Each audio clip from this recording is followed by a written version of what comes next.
오늘 본문은 본문인 고린도전서 15장의 장은 부활장이라고 그렇게 명명합니다. 부활에 관해서 설명하고 부활을 기대하고 부활을 믿는 사람들에게 주시는 권면의 말씀입니다. 여러분, 부활은 하나님이 주시는 우리에게 주시는 최고의 선물입니다. 부활은 승리를 의미합니다. 부활을 믿는 성도들은 죄와 사망이 지배하던 삶을 끝내고 생명이 지배하는 삶을 살게 되기 때문입니다. 부활의 감격을 누리지 못하게 하는 수많은 유혹들이 이 땅에 있습니다.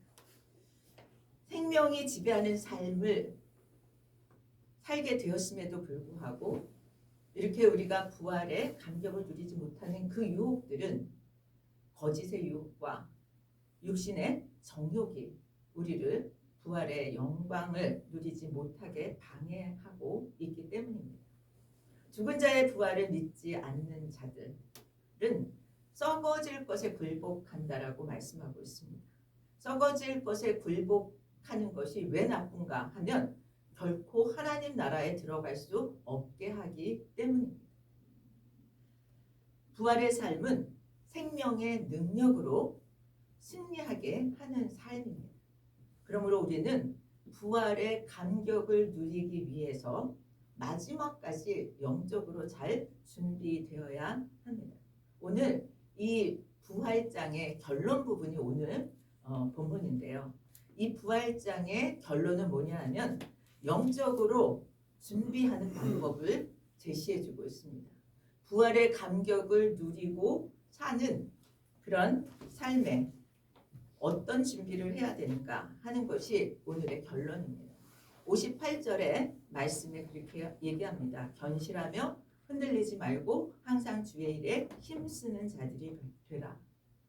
이것은 우리에게 주시는 권면의 말씀이고 명령의 말씀인데 그 뒤에 주시는 말씀이 너희 수고가 주 안에서 헛되지 않을 줄 알며 그 수고가 헛되지 않을 것이기에 우리는 주의 일에 힘쓰고 그것을 통해서 부활의 감격을 누리는 삶을 살 수 있다라고 얘기합니다. 오늘 말씀은 예수 그리스도의 재림과 더불어서 성도들이 누리게 될 영광과 궁극적인 승리를 선포하고 있습니다. 저는 오늘 이 말씀으로 우리가 정말 구원의 은혜뿐만 아니라 부활의 영광과 궁극적인 승리를 매일매일 삶에서 경험하기를 소원합니다. 오늘 본문의 50절부터 53절까지는 뭐라고 얘기하냐면 예수님이 재림할 때 우리는 부활의 몸을 입게 된다라는 얘기를 하고 있습니다. 천군 천사의 나팔 소리와 함께 세상에 예수님이 재림하게 되실 텐데 그때는 두 종류의 사람이 나타납니다. 이미 죽은 성도들, 믿음의 사람들 중에 죽은 성도들이 있고 그때까지 아직 안 죽고 살아있는 성도들이 있습니다. 이미 죽은 성도들은 어떻게 부활되는가 하면 죽었던 저들이 생명의 부활로 다시 참여하고 새로 썩지 아니하는 몸으로 나오게 될 것이다 라고 얘기합니다. 그때까지 죽지 않고 있는 성도들은 영생의 부활로 죽지 않고 신령한 몸으로 그대로 변화되어진다라고 말씀하고 있습니다. 그러면서 바울은 사망에 대해서 그때 완전한 승리가 이루어진다라고 얘기합니다. 영생의 부활로 신령한 몸으로 변화되어지면 그때까지 지배했던 사망의 권세가 더 이상 아무런 힘을 발휘하지 못하게 된다고 얘기합니다. 그래서 성도들은 완전한 승리를 누리게 된다는 거죠. 그러면서 바울은 그리스도를 통해서 사망을 이기게 하신 하나님께 감사를 드리고 있습니다. 그러면서 부활신앙에 근거해서 살아간다면 어떻게 살아야 하는지를 58절에서 이야기하게 되죠. 성도들이 부활의 영광에 참여하고 궁극적인 승리를 누리게 될 것이라고 그렇게 소망하고 있음에도 불구하고 우리의 실제의 삶은 어떻습니까? 사실은 불신자들과 별반 다르지 않은 삶을 살아갈 때가 많이 있습니다. 그런데 지금 사도 바울은 그런 상황에 빠질지라도 낙심하지 말라고 얘기하고 절망하지 말라고 얘기하고 믿음과 소망 가운데 끝까지 믿음을 지키고 주의 일에 집중하라고 얘기합니다. 왜냐하면 그 다음에 하나님의 약속의 말씀이 성경에 있기 때문이라는 거죠. 이것이 바울이 얘기하고자 하는 논지입니다. 오늘 본문을 통해서 우리들이 가진 부활신앙에 그저 미래에 일어날 종말론적인 사건에 대한 이해나 믿음이 아니라 매일매일 우리의 삶에서 직면하는 우리의 삶의 원동력이 되시기를 예수 그리스도의 이름으로 축복합니다.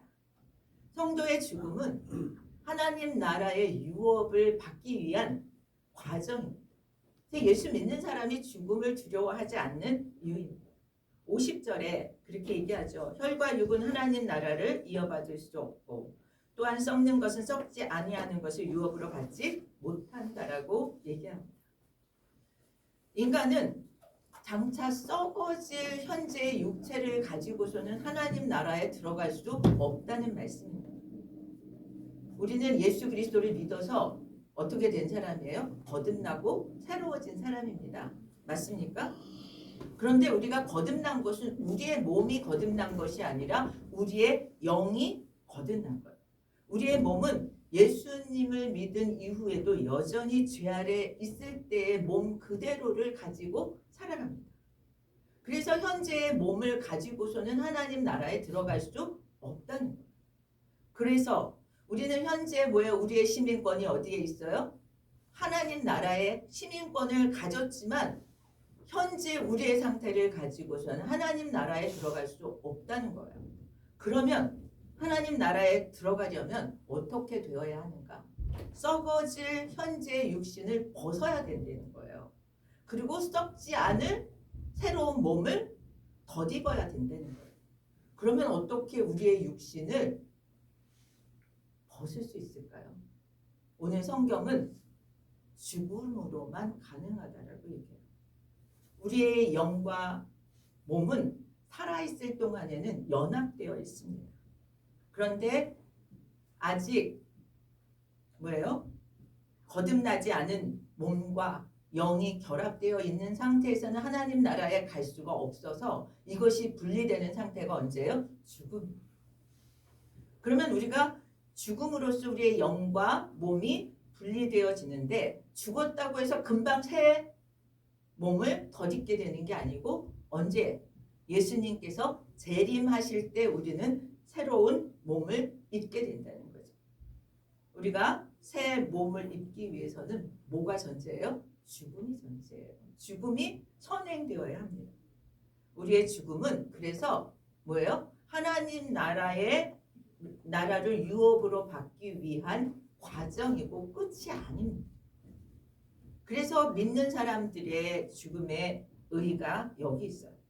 죽음은 모든 것이 끝이라고 사람들은 생각하지만 오늘 말씀은 모든 것이 끝이 아니라 영원한 복과 소망의 시작점이 죽음이라고 얘기합니다.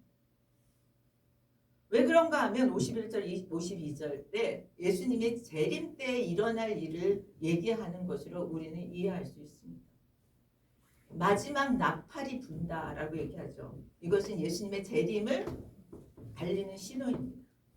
우리의 주님은 마지막 때 천사장의 나팔 소리 가운데 이 땅에 오실 거예요. 예수님이 초림 때는 어떻게 오셨어요? 어디 오신지도 모르게 조용히 은밀하게 오셨다면 재림 때는 모든 사람이 알아볼 수 있게 공개적으로 이 땅에 오실 것입니다. 그때 일어날 일이 어떤 일인가를 오늘 51절, 52절에서 설명해요. 뭐라고 얘기하냐면 51절에 너희가 다 잠잘 것이 아니다라고 얘기해요. 잠잘 것이 아니라는 얘기는 죽음이 중단될 것이다라는 뜻이에요. 예수님의 재림과 동시에 죽음이 중단되어진다.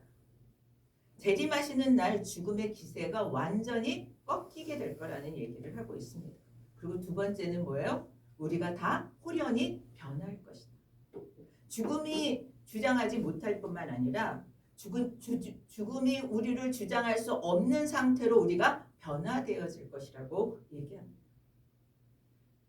우리가 성도가 변화되어짐으로써 사망의 권세가 무력화되어질 것을 이야기합니다. 세 번째는 죽은 자들이 썩지 아니할 것으로 다시 살 것이다라고 얘기해요. 예수님의 부활 이후에도 사망은 계속해서 왜요? 역사했어요. 지금도 사망은 역사하고 있고 예수님이 오실 때까지 사망의 역사는 계속 되어질 것입니다. 그러나 결국은 사망이 뭐예요? 모든 성도들을 무덤에서 다 토해낼 것이라고 말씀합니다. 썩지 않을 것으로 토해낸다라고 얘기해요. 사망 권세가 완전히 꺾이우는 날이 예수님이 재림하시는 날이고 그때 죽었던 사람들이 다 살아나는 역사가 일어날 것이라고 얘기합니다. 저는 여기서 우리가 부활의 신앙을 가져야 된다는 얘기를 굉장히 많이 하고 그 믿음이 굉장히 중요하다고 많이 이야기했습니다. 그런데 이제 부활의 신앙이 진짜 우리가 부활하는 날은 예수님 재림하시는 날이기에 뭐예요? 우리는 재림을 갈망하는 예수님의 다시 오심을 갈망하는 재림의 신앙으로까지 나아가야 할 줄 믿습니다. 53절에서 성도인 우리들이 장차 얻게 될 구원의 최종 단계를 설명하고 있습니다. 우리는 죽을 때 몸은 썩지만 영은 구원을 받죠. 그런데 완전한 구원은 몸과 영이 함께 구원을 얻게 되는 것입니다. 그때가 예수님의 부활 재림하실 때 우리의 몸이 부활체로 영과 육이 함께 구원을 얻게 된다는 거죠. 우리가 장차 입게 될 부활체는 그럼 현재의 몸과 전혀 관계가 없느냐? 그렇지 않습니다. 특성은 지금의 현재의 몸과 다를 수 있습니다. 그러나 현재의 몸이 변화되어 부활체가 된다는 것입니다.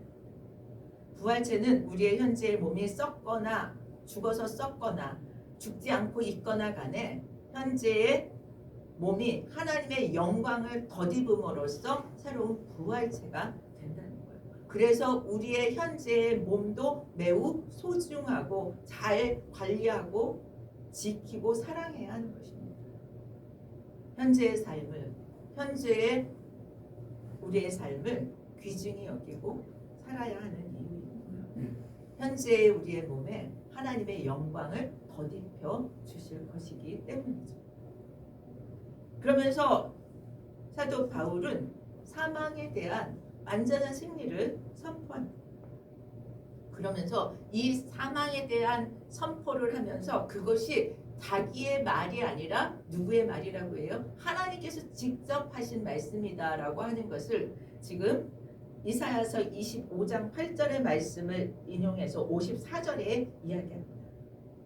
54절에 보면 이 썩을 것이 썩지 아니함을 입고 이 죽을 것이 죽지 아니함을 입을 때에는 사망을 삼키고 이기리라. 하나님이 사망을 영원히 멸망하실 것이라고 하는 이사야서의 말씀을 전하면서 그것은 하나님께서 하신 말씀이라고 얘기해요. 800년 전에 이사야 선지자를 통해서 주신 약속의 말씀입니다. 왜냐하면 하나님의 말씀은 반드시 이루어집니다. 하나님의 말씀이 성취되지 않은 말씀이 없어요. 아직 재림하시지 않은 이 말씀만 성취되지 않고 모든 말씀이 성취되었습니다. 그래서 이 다시 오실 때 우리에게 일어날 일은 반드시 일어날 거라는 거죠.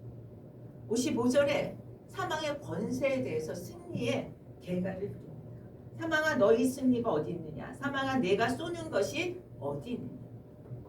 재림의 나팔 소리가 울려날 때 사망이 그 입을 벌려서 다 죽은 자들을 토해낼 것입니다. 그 말은 이 55절의 말씀은 호세아서의 말씀을 지금 바울이 빌려 쓰고 있습니다. 사망이 완전히 패배하고 무력하게 될 것이라고 하는 것은 바울의 이야기가 아니라 하나님의 말씀이고 믿음의 눈으로 보라는 것입니다. 매우 57절에서 매우 중요한 얘기를 합니다. 우리 57절 같이 한번 읽겠습니다. 우리 주 예수 그리스도로 말미암아 우리에게 승리를 주시는 하나님께 감사하노니. 여러분, 승리를 주신다. 성도의 승리에 대해서 얘기해요.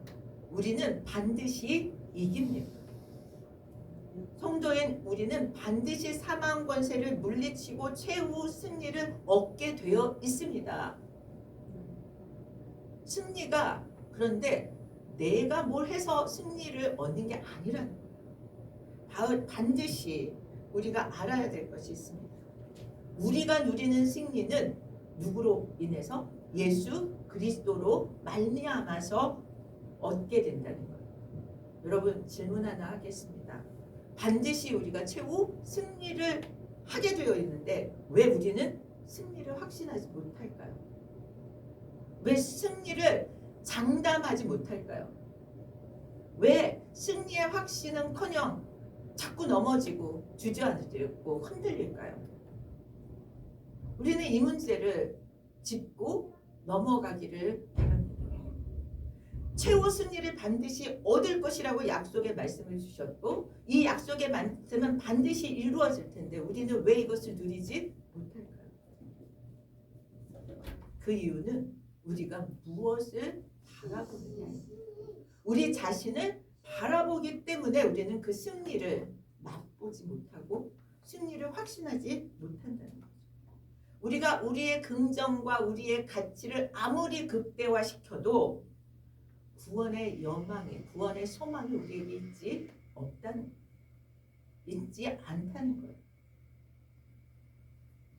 우리는 우리 자신에 대해서 매우 긍정적이고 할 수 있고 다 뭐 그렇게 가치를 부여하고 싶어 합니다. 그런데 실제로는 그렇지 못하다는 거죠. 그래서 자꾸 좌절하고 절망하고 낙심합니다.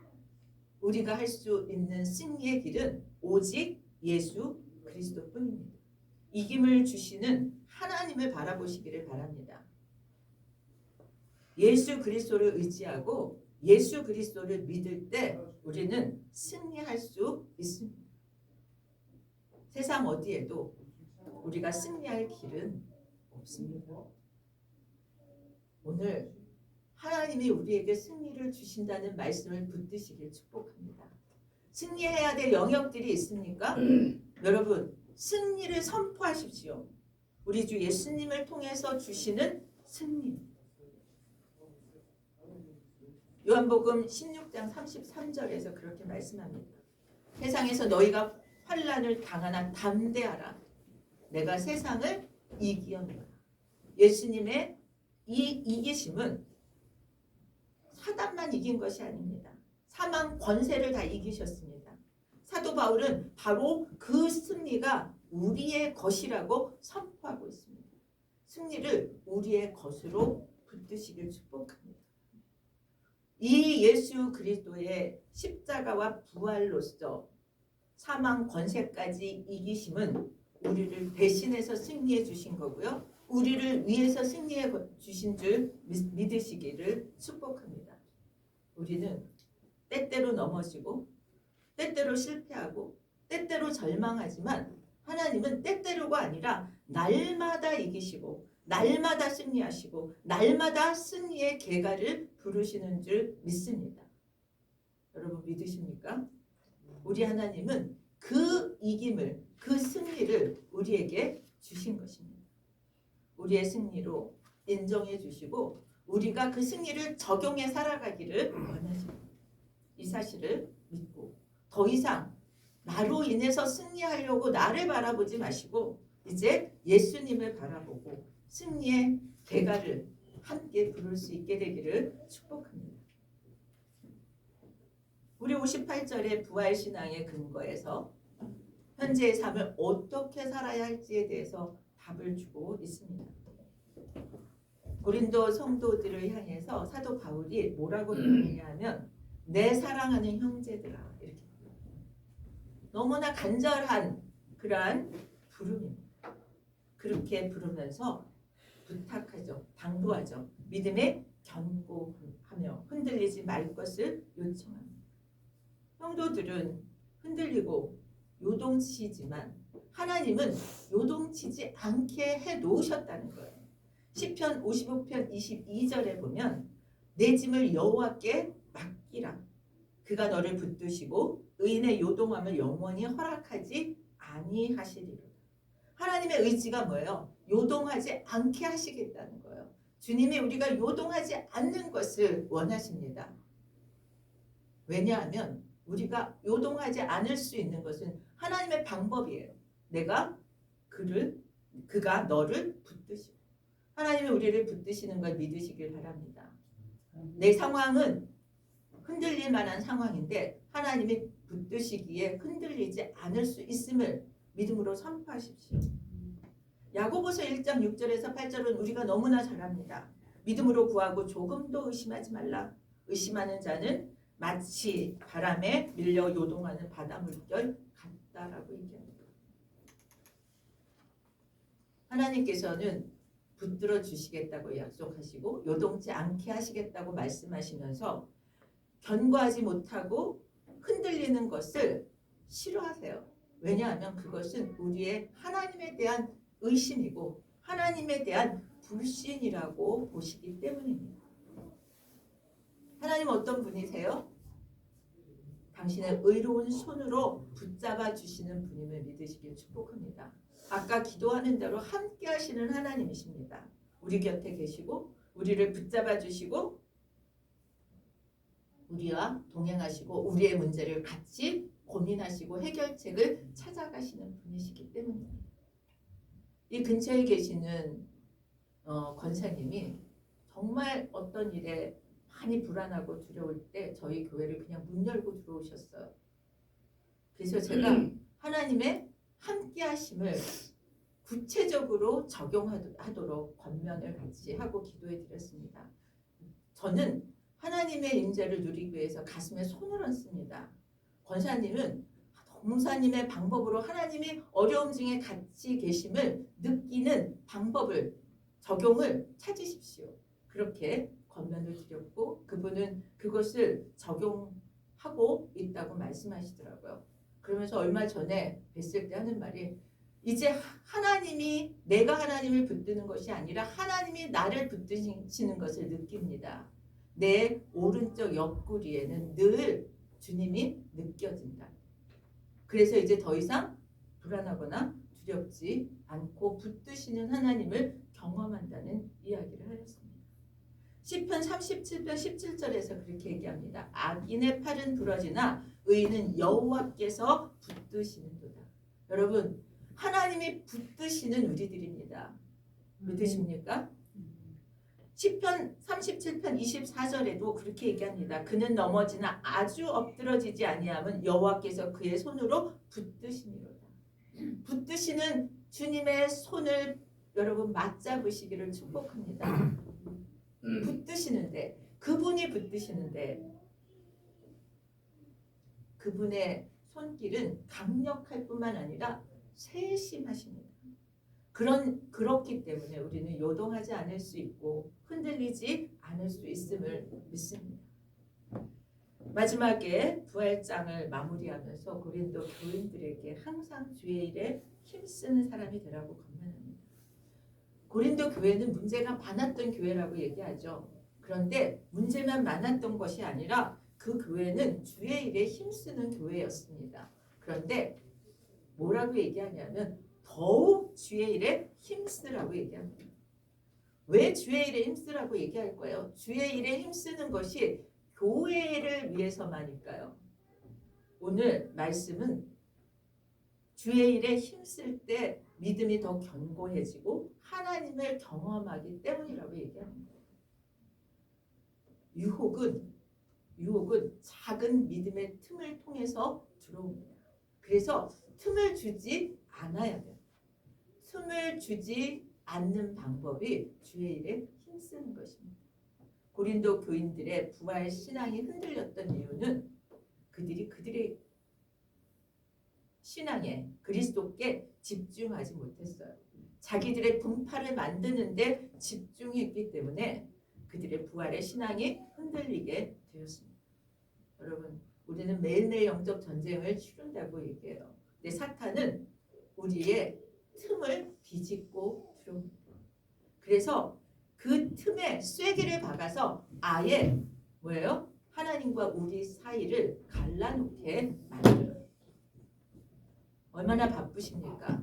우리가 분주할 땐 분주할 대로 그것을 통해서 사단은 우리에게 쐐기를 받고, 또 정말 여유로워지고 한가로워지면 또 다른 즐거움과 쾌락에 더 많은 시간을 쓰고자 틈을 보일 때, 그때 사단은 거기도 쐐기를 박아서 하나님과 멀어지게 합니다. 여러분, 세상살이가 분주할 때도 우리의 삶에 여유를 가질 만한 때가 되어도 더욱 주의 일에 힘쓰게 되기를 예수 그리스도 이름으로 축복합니다.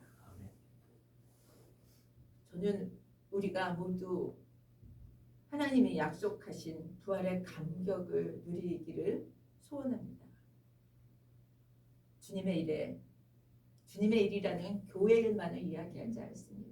우리의 삶의 모든 일을 주님의 관점에서 하게 될 때 그것은 모두 주님의 일이 되어집니다. 주님의 일에 집중하여 주님이 예비하신 부활의 영광에 참여하는 우리 모두가 되기를 간절히 축원드립니다. 우리 다 함께 일어나서 331장 찬양하겠습니다.